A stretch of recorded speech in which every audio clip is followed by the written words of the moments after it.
Eu vou começar hoje com uma musiquinha para trazer um certo acolhimento para todos e dar início.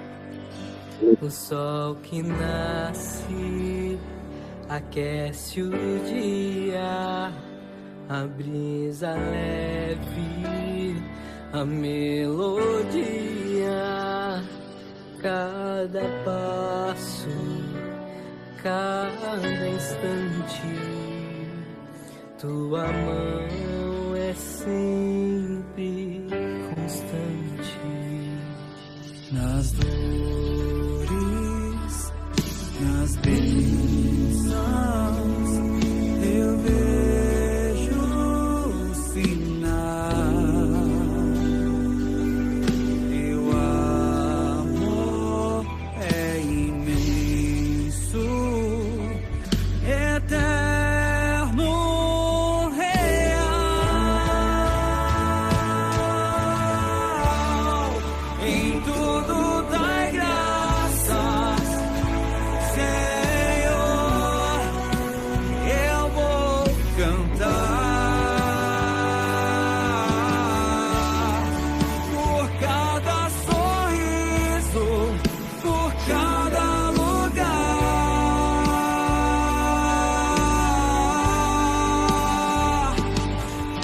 Seja na alegria ou na provação, tua vontade é minha canção.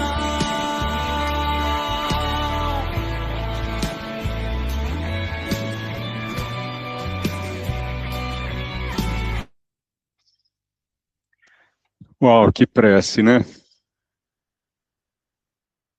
E bem interessante como essa música foi feita, que a gente pensa em todos ou geralmente, né, na grande maioria dos textos evangélicos, ele convida a gente para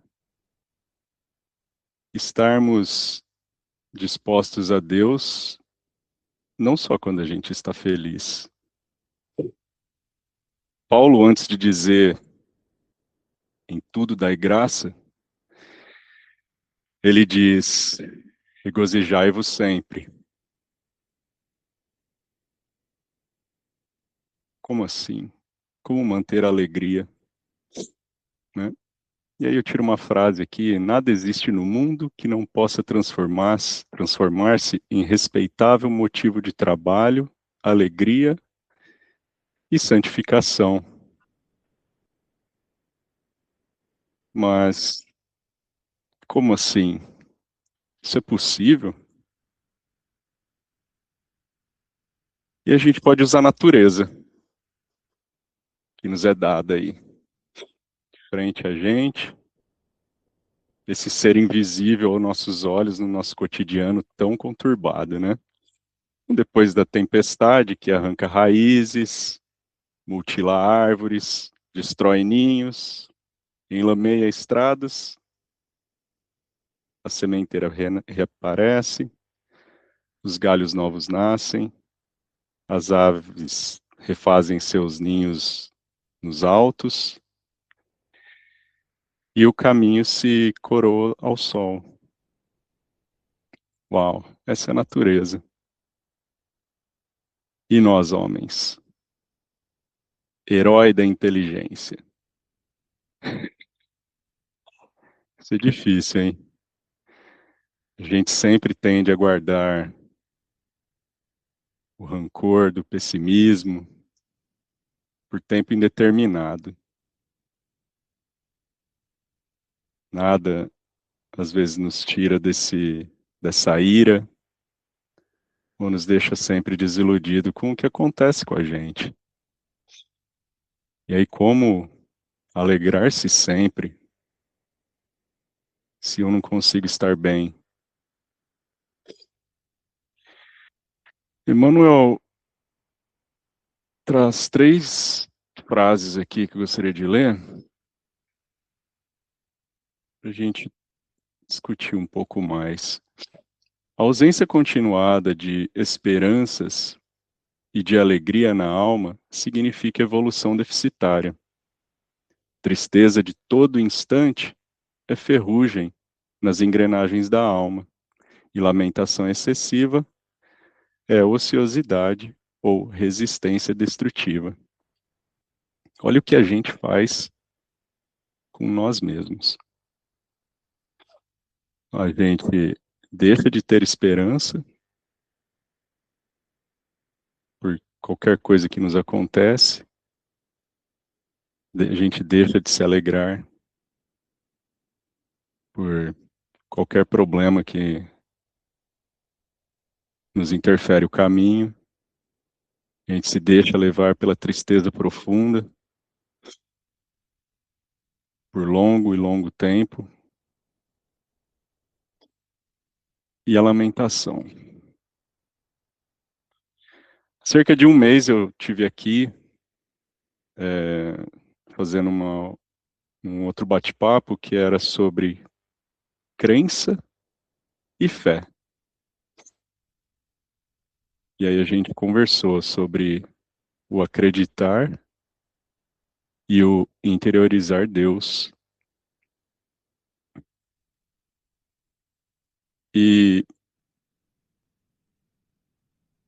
é lá que a gente tem que sempre pensar em Deus, interiorizando Ele, estando com Ele, se conectando a Ele, para que então a gente possa dar graça e não entrar nesse modo que a gente tem de estar. Porque por toda parte há convites de edificação ao aprimoramento, não há? Trazendo a gente sempre para buscar alguma coisa, entender alguma coisa, aprender alguma coisa, mas a gente tem momentos de felicidades e alegrias. E às vezes até mesmo nesses momentos, a gente esquece de conversar com Deus. E ninguém é tão infeliz que não possa produzir alguns pensamentos de bondade, e nem tão pobre que não possa distribuir alguns sorrisos e boas palavras com seus companheiros de luta cotidiana. Não é verdade? Eu queria convidar a todos agora, bem rápido. Se quiser fechar o olho, pode, se não quiser, não precisa. Mas para produzir um desses pensamentos de bondade. Pode ser com aquela pessoa de dentro do seu lar, pode ser com aquele amigo difícil do trabalho, ou aquele desconhecido que você viu hoje na rua e acabou julgando sem querer, por não entender a situação que ele se passa.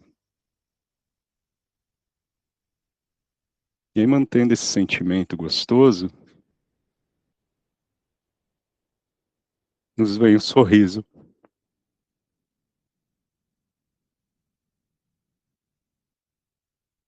O sorriso que muitos precisam à nossa volta, mas, acima de tudo, nós.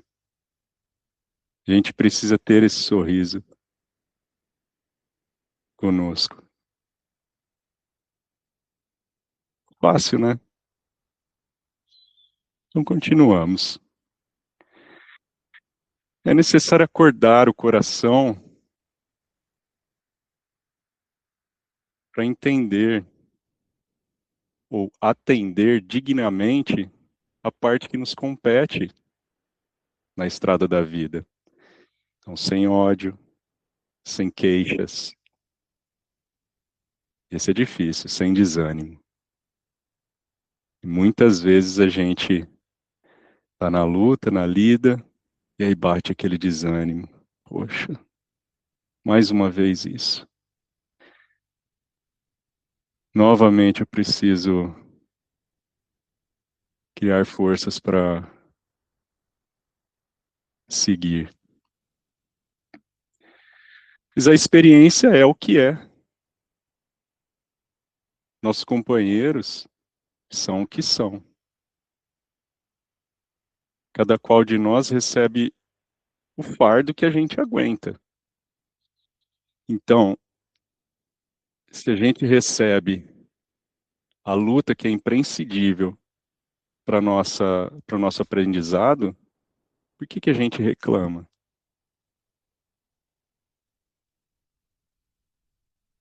Né? Deus nunca vai te dar forças.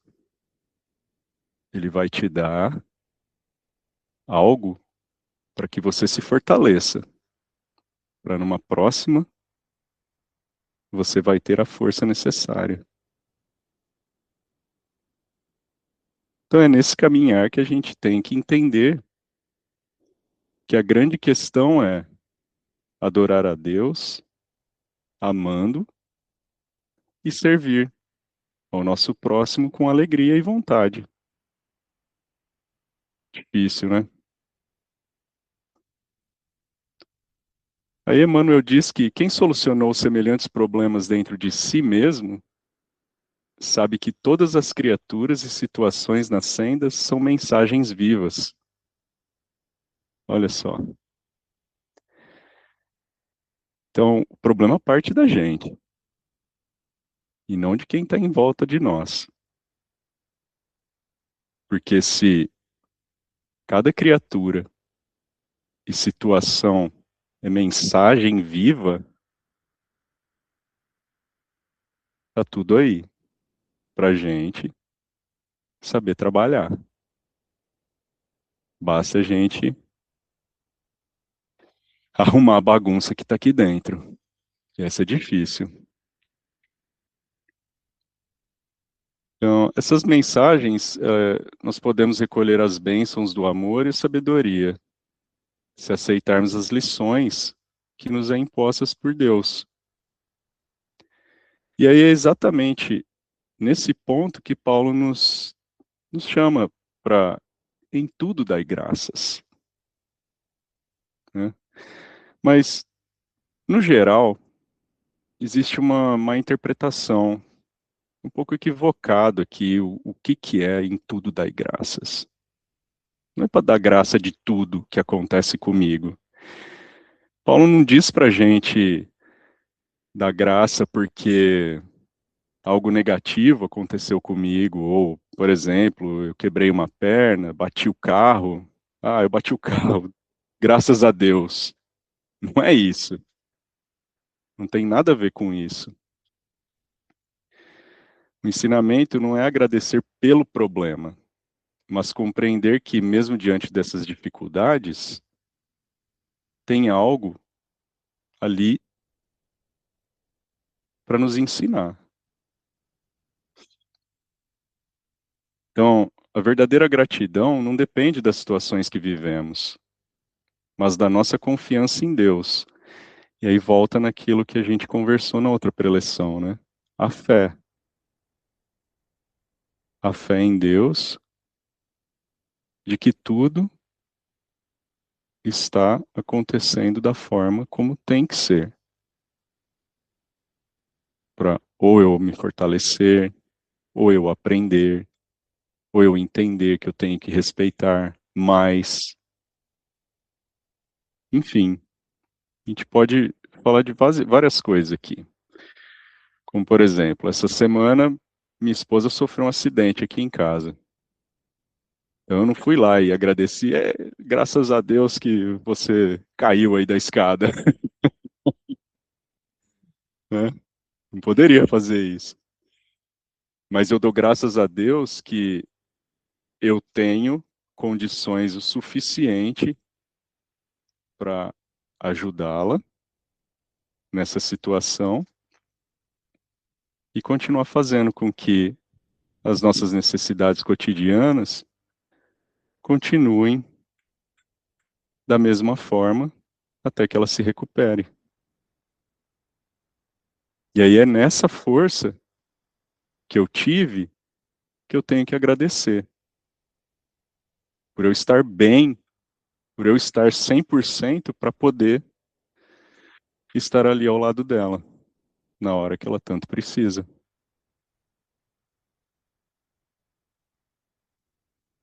Então, assim, a gente pode começar pelo básico, igual na música, né? Tava falando. Cada coisa que acontece do nosso dia a dia e a gente passa despercebido. E aí eu citei a natureza.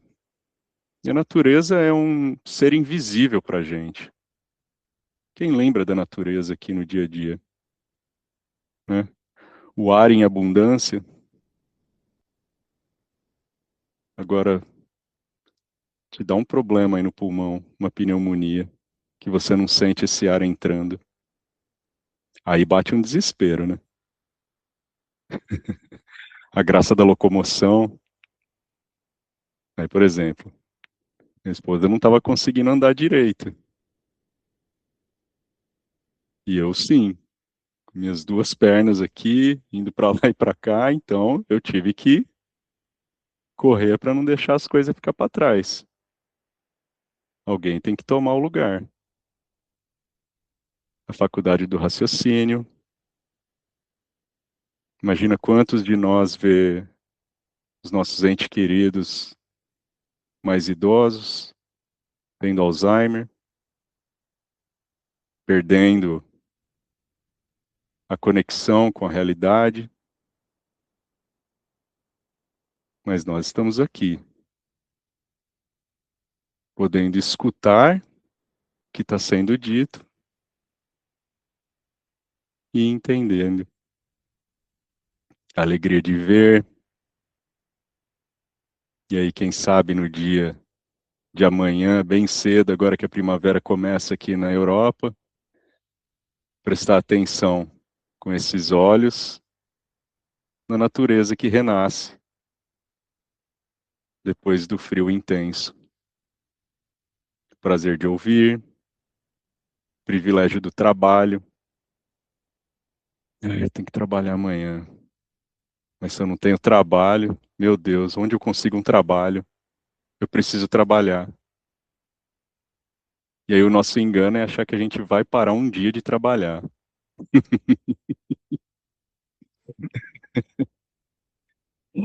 As obras de André Luiz falam bem sobre isso. Se alguém tiver curiosidade, dá uma olhada lá nos Missionários da Luz. É 24 horas. A gente não precisa mais de descanso, né? Essa carcaça aqui precisa. O dom de aprender, a mesa que nos serve, o pão que nos alimenta. Olha só. Assim como Jesus fez na oração dominical para a gente, né?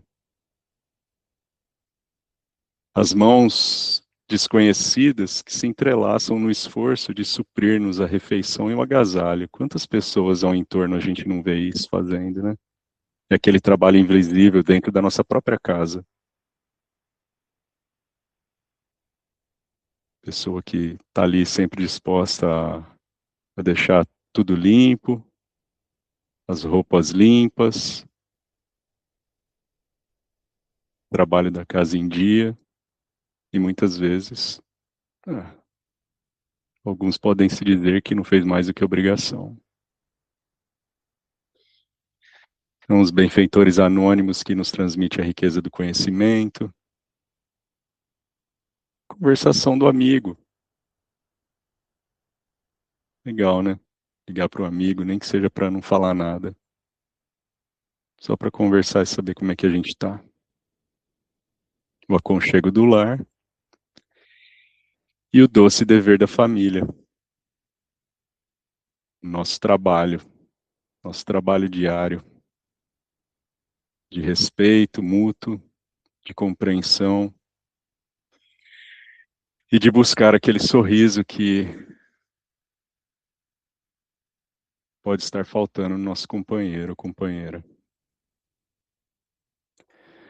A questão é que, na grande maioria, a gente está esperando por lances espetaculares da boa sorte mundana, né? E aí sim eu consigo dizer para Deus, muito obrigado, né? eu consegui isso. Ou às vezes a gente até antecipa, né, essa situação. A gente barganha com Deus. Vou fazer uma promessa aqui. Fazer uma promessa que se eu conseguir ficar, eu fico tantos dias aqui sem o que quer que seja que eu mais gosto, e aí eu vou receber a sua graça. Ou até o contrário, né? Depois que eu receber a graça, aí eu vou lá e pago uma penitência. Como a gente é presunçoso de colocar Deus tão baixo assim, né? De achar que a gente tem que barganhar com Ele.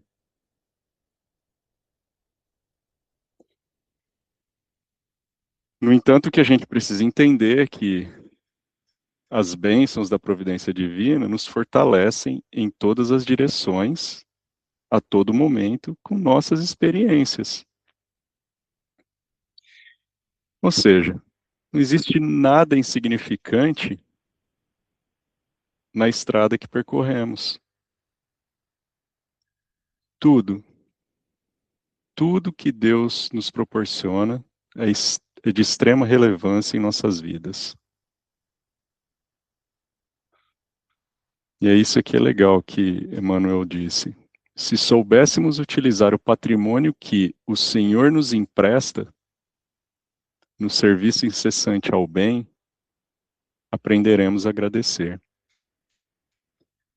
Então, olha só, Deus nos dá a oportunidade dessa vestimenta, nos empresta esse lar lindo que é a Terra, para a gente vir aqui, ter de exemplo a natureza, que assim como Emmanuel disse, nós aqui chamamos natureza o que é Deus. Então, o exemplo está todo ali fora, todo mundo trabalhando incessantemente, trazendo alegria,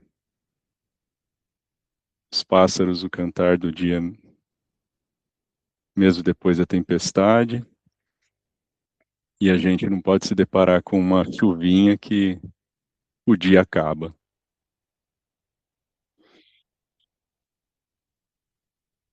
Então, essa era a mensagem que eu queria dizer. E para finalizar, então, regozijai-vos sempre.